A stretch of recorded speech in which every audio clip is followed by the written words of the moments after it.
Bonjour tout le monde, bienvenue à une autre petite vidéo. Écoutez, cette semaine, c'est drôle parce que d'habitude, je vous raconte un peu ce qui se passe dans notre semaine. Et puis, à la demande de quelques abonnés, en particulièrement un ami abonné, qui me demandait de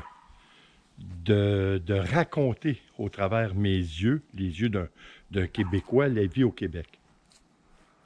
C'est une question, après ma barre, qui semble très simple, mais je suis obligé de vous dire que après y penser longuement, c'est assez complexe.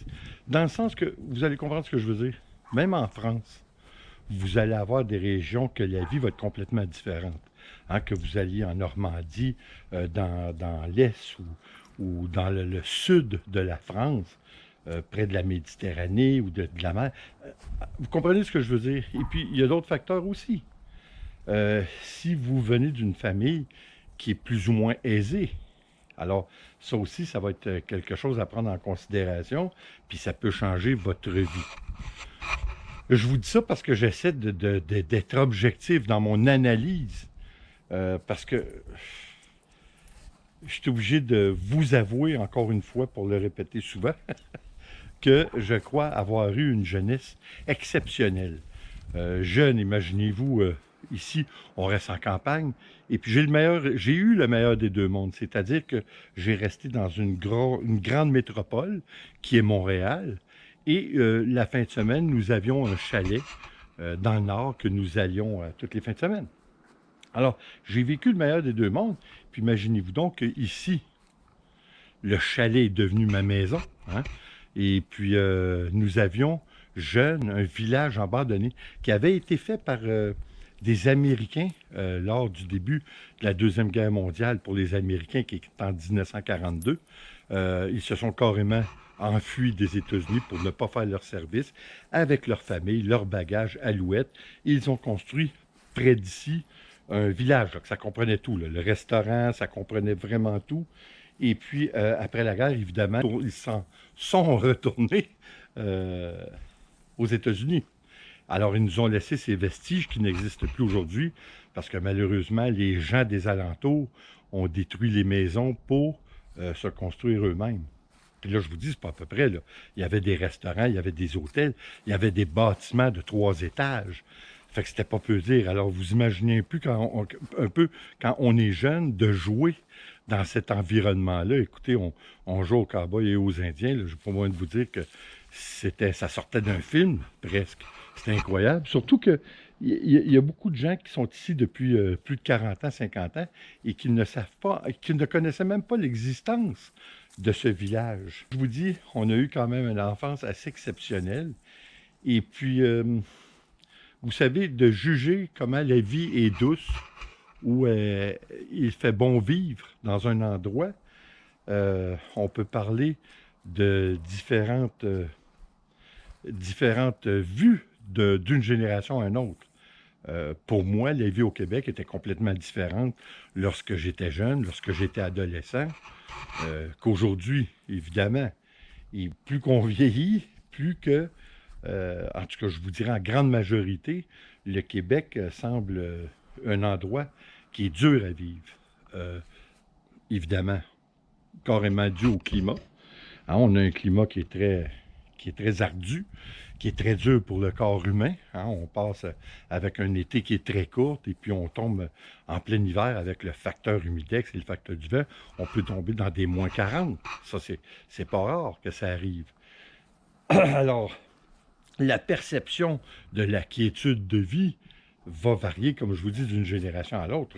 Nous, quand on était jeunes, écoutez, moi, j'ai eu ma première motoneige à l'âge de 9 ans, ainsi que ma première moto. Alors, pour moi, l'hiver, c'était très, très agréable. Malheureusement, comme beaucoup de jeunes, selon les circonstances, ma vie a changé un peu en 1977, alors que j'étais sur le point d'avoir 17 ans, et on était passager dans un auto, là où mon ami est mort, décédé à mes côtés. Alors, évidemment, encore une fois, ça change la perception que vous avez de la quiétude de vie. Hein? Ça va changer d'une personne à l'autre, c'est certain. Alors, c'est pour toutes ces raisons que je vous dis qu'il est quand même assez compliqué d'expliquer c'est quoi qu'on ressent de vivre dans un endroit pour toutes les raisons qu'on vient de mentionner. J'ai pas. Ils disent que les voyages forment la jeunesse. J'ai pas bougé beaucoup dans ma vie, même si j'ai été dans la marine canadienne, j'ai fait très peu de voyages. En fait, j'en ai pas fait du tout. J'ai fait avec mes parents en 69, on a été en Floride. Puis ça, c'est une autre particularité qui est spéciale aux francophones du Québec. C'est-à-dire que lorsqu'on arrive près de la retraite, en général, on aime moins le froid qu'on l'aimait, on aime moins les activités l'hiver, les activités sportives. Alors, on a plus tendance à fuir le Québec pour la Floride. La Floride, comme je vous dis, ça paraît drôle, mais c'est presque une extension du Québec. Il y a des milliers et des milliers de Québécois qui vivent là l'année, sans parler de ceux qui y vont y séjourner pour passer l'hiver. C'est incroyable. On les appelle les snowbirds. Alors, comme je vous dis, ça va d'un âge avancé. Comme aujourd'hui, moi, je vous dirais depuis un certain temps, depuis peut-être l'âge de 40 ans. J'ai maintenant 60 et puis je suis obligé de vous avouer que la vie est dure. Je me verrais mieux en Floride qu'ici l'hiver. Encore une fois, je ne veux pas parler de politique, mais la politique fait en sorte que c'est moins tentant d'y aller, mais évidemment, on a la pandémie aussi qui rentre en ligne de compte. Hein?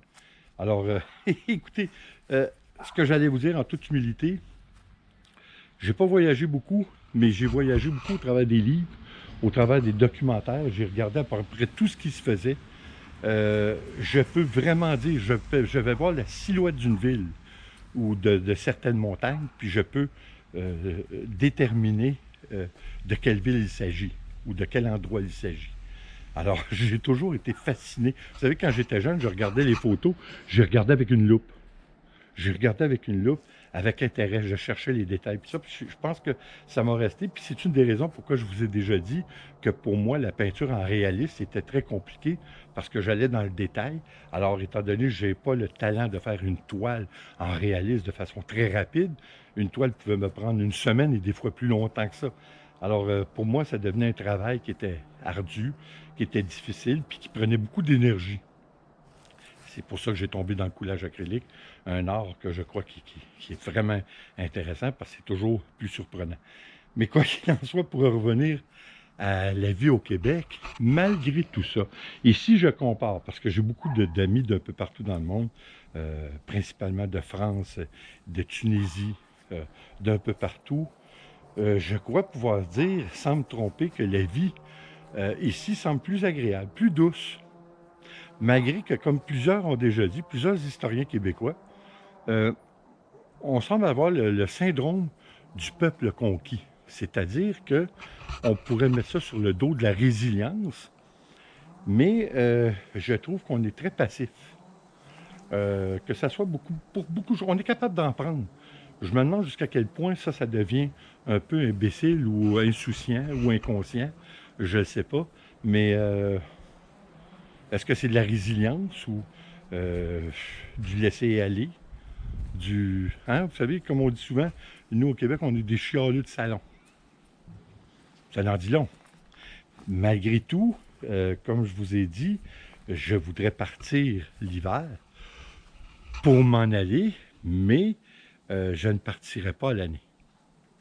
Je ne partirai pas à l'année parce que je ne vois pas où je pourrais avoir la quiétude de vie que nous avons ici, aussi bien au niveau climatique, hein, on n'a pas d'ouragan, on n'a pas de... On a moins de violence ici. Évidemment que dans les grandes métropoles comme Montréal, vous avez un petit peu plus de violence parce que c'est multiculturel. Hein. Alors, on peut mettre ça sur le dos de la mondialisation, de l'ouverture des frontières un peu. Mais malheureusement, vous savez comme moi que ça amène le bon ainsi que le mauvais. Alors, jusqu'à quel point tout ça, ça a été bon, l'ouverture sur le monde qui a été entrepris un peu partout dans le monde. En tout cas, on en voit les résultats en France et à beaucoup d'endroits que c'est pas enviable. Hein? Parce que malheureusement, c'est une minorité. Vous avez des gens qui vont émigrer d'un pays puis emmènent leur bagage. Des fois, c'est un bagage qui est très noir, qui est très négatif. Alors, Alors, écoutez, si j'analyse ça, parce que je pense que je suis devenu un petit peu plus mélangeant, peut-être plus confus, et je vous ai rendu vraiment confus. Euh, pour moi, et encore une fois, je ne sais pas si je manque d'objectivité, mais c'est la plus belle place au monde à vivre. Euh, je nous vois un peu le Québec comme un village gaulois. C'est-à-dire que malgré tout, malgré notre résilience, malgré, comme je vous dis, le syndrome du peuple conquis, nous avons su garder depuis les années 1600 notre langue française, tout en étant dans un bastion anglophone. Hein, on est entouré par les États-Unis, le Canada anglais. Et pourtant, le reste du Canada, comme je vous ai déjà dit, c'est un peuple qui est quand même assez monarchiste, ou du moins royaliste, alors que nous, pas du tout, là. Pas du tout. Nous, ici, depuis qu'on est jeunes, euh, je vais vous le dire, là, on dit toujours dans le cul de la reine. Alors, à l'époque, c'était encore pire que ça. Euh, il y a beaucoup d'adjectifs.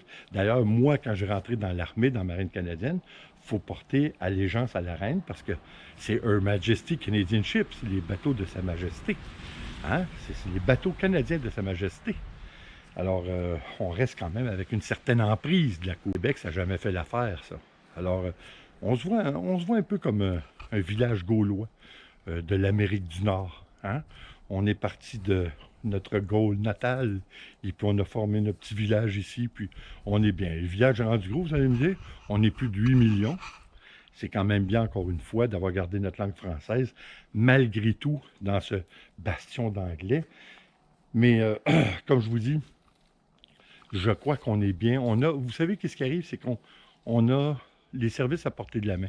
On est en campagne, comme moi ici, là, on est en campagne, mais on va à 30 minutes d'ici, on est à Montréal. À 15 minutes, on est à Saint-Jérôme, qui est une grande ville. On est tout près de Tremblant, là où des milliers de touristes japonais chaque année viennent lors des couleurs de partout. Il y a beaucoup de présidents américains qui viennent jouer au golf à Tremblant. Euh, alors, vous savez, on est accessible à des endroits que, semble-t-il, le monde entier aime ou prise. Alors, quoi dire de plus? Encore une fois, j'aimerais bien aller visiter la France, euh, le pays de mes ancêtres, évidemment. Nous, principalement, c'est de la Normandie. Même j'ai retracé certains villages d'où que le premier ancêtre de notre famille arrive, un Charles Jobin.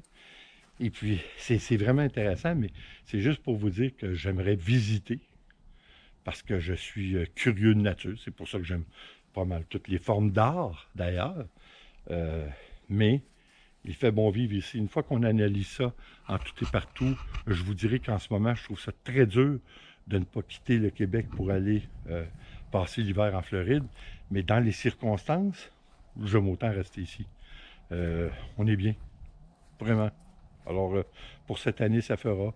L'année prochaine, on verra. Je commence à réserver au mois de janvier pour la Floride pour passer l'hiver avec notre petit whisky et Nicole pour un whisky, c'est vrai? Oui, hein? Pour passer l'hiver avec notre gros bébé en 2022. Alors, j'imagine qu'on va bien finir par en venir à bout.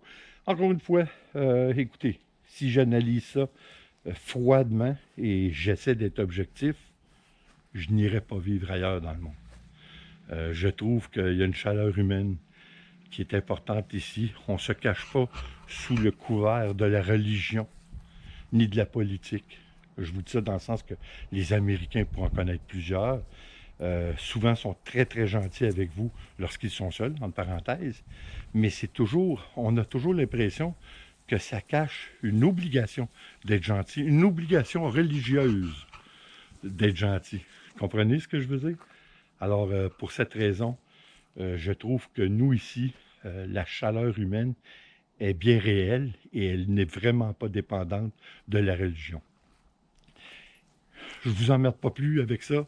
Comme je vous dis, s'il y a des pays que j'aimerais visiter, oui, effectivement, la France, pour tout ce que je viens de vous mentionner, mais j'aurais aussi l'Allemagne qui m'interpelle beaucoup pour toute son histoire, troublée et troublante. Mais c'est les deux pays que j'aimerais vraiment visiter. Peut-être un jour Pompéi. J'ai toujours rêvé d'aller voir Pompéi. Je regardais ça depuis que j'étais très jeune. Alors écoutez, là-dessus, je vous dis merci d'être là. Comme toujours, s'il vous plaît, abonnez-vous, laissez un commentaire et partagez. C'est toujours apprécié. En mon nom, Nicolas Whisky, je vous dis on se revoit aux prochaines vidéos. Attention à vous. Ciao.